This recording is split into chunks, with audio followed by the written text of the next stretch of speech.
Long time no speak, everybody. It is 11:32 and 8 seconds on August 12th. I was on a little mini vacation. Going to try to get things up and running again.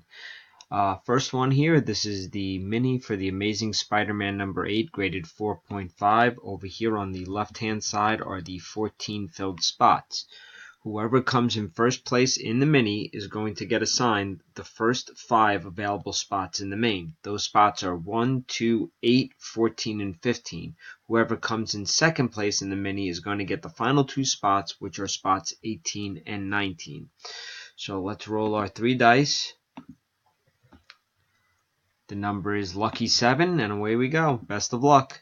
That's 1, 2, 3, 4, 5, 6, and this is the final one.